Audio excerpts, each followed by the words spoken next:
I wanted to share with you something that you can do as a betrayed spouse when the unfaithful spouse won't take action. Rick has taught me this. Samantha did this with me, and probably 30, 40 years of research would tell us that it's one of the best, most effective ways to get your spouse who is unfaithful to cooperate.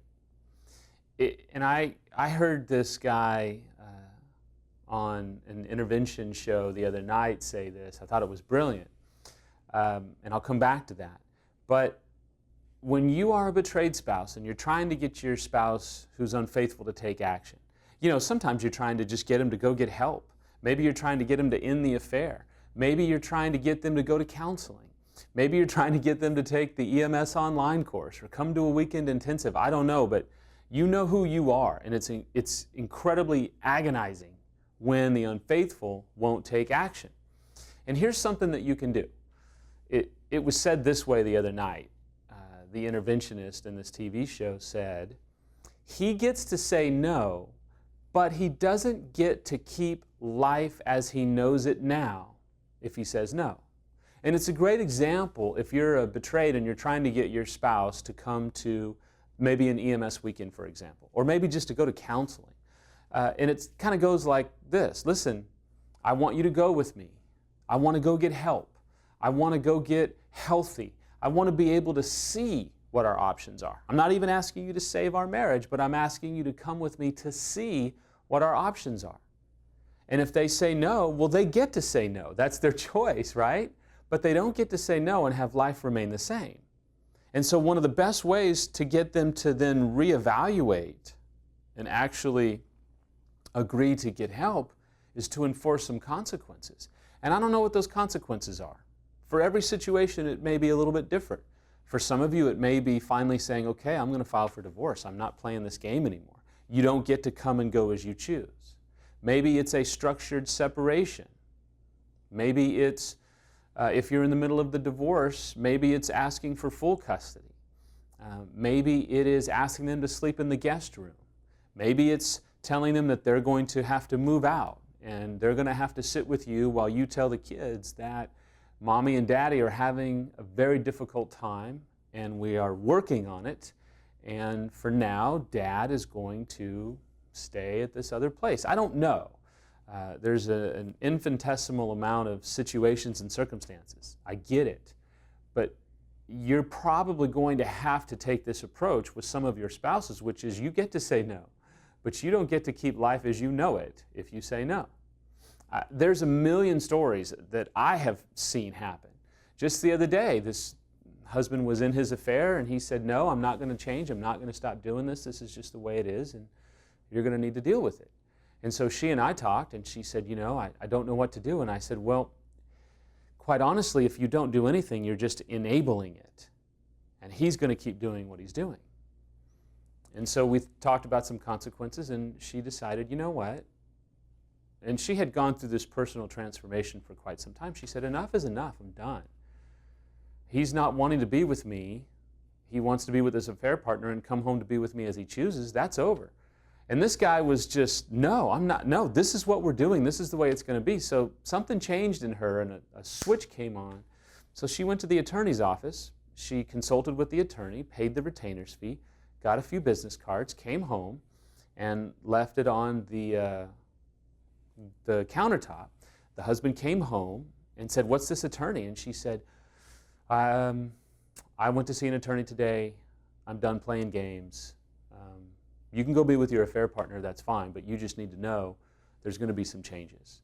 And he broke out in a cold sweat, and there was this moment, and she said, no, I'm done playing games. And he said, well, let's talk about this. Let's talk about this. And then immediately, he was open to the EMS weekend, and he was open to getting help. And so that story repeats itself time and time again. I can tell you another story where another gentleman, unfortunately, again, these are just men, but he said, no, I'm not going to a weekend. I'm not getting help. I know what I want to do, and that's all there is to it. And they were already separated. And they had been separated for several months. Well, she finally said, okay, I'm not comfortable doing this anymore. I'm not going to just let my life be put on hold while you go and just kind of, gallivant around and do what you want to do. There's other lives here. So she filed for divorce, and she had him served. And for this particular woman, she actually knew when to serve him and exactly the best time, and so she was in a parking lot and watched the whole thing happen. The gentleman was served. He was dumbfounded. He never thought she would do it. She watched him go to his car and call her, and was in a panic, yelled and screamed all these obscenities, and then fell apart crying on the phone. And she said, look, I gave you options and you didn't want to take them. So this is what life is going to look like now because you don't want to get help. And at that point, he fell apart crying and weeping and said, I'll do whatever you want. I'll do whatever it takes. Now, these are aggressive examples. These are, pretty cutthroat. But this approach works. And let me tell you just a few reasons why this approach works. Number one, you're going to have to take this approach, male or female, when all the pleading doesn't work. There comes a point where you're pleading to get your spouse to take action and they just won't. They won't respond to tears. They won't respond to, begging, pleading, anything. Finally, you're going to have to come up with some consequences. And I know there's a small minority out there that, you're going to try this and maybe it won't work. Well, at least you've given it a shot. And at least you can look back and say that you did everything that you could do to try and get help, and it just wasn't meant to be, so you can move on with a clean conscience and a pure heart to know you did everything that you could to try and save the marriage. But you're going to have to do something like this because, number one, your spouse is probably in a lot of darkness. They're just not responding to pleas and emotionality. And so they're under so many layers of confusion and darkness. Consequences is one of the only things that's going to wake them up.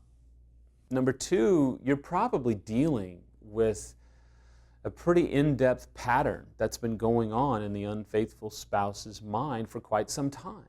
And you can't just bonk them on the head and make them wake up. There's going to have to be a timeline to helping them see the consequences of their behavior and the losses that they're going to incur because of their rebellion and continual desire to just do what they want to do, and their resistance to you, and resistance to getting help, and resistance to sane behavior. Consequences is a good way for them to go, wait a minute. If I do this, this is what's going to happen. I don't want this. I guess I need to rethink this. And it happens time and time again, I promise you.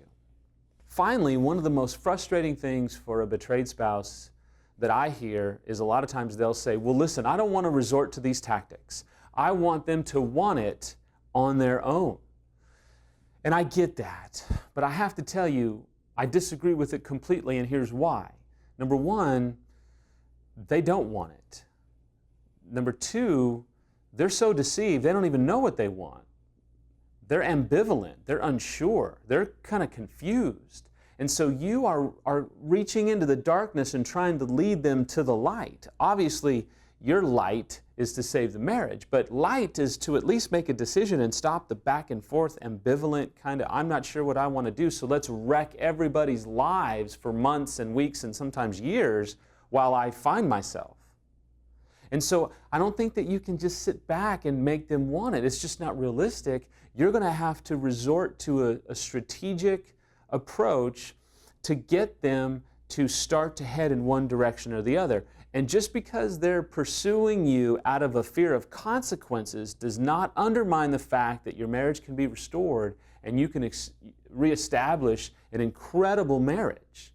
But they're so unhealthy and they're so full of darkness and they're so deceived. Consequences are a great teacher and tutor to help them see the light.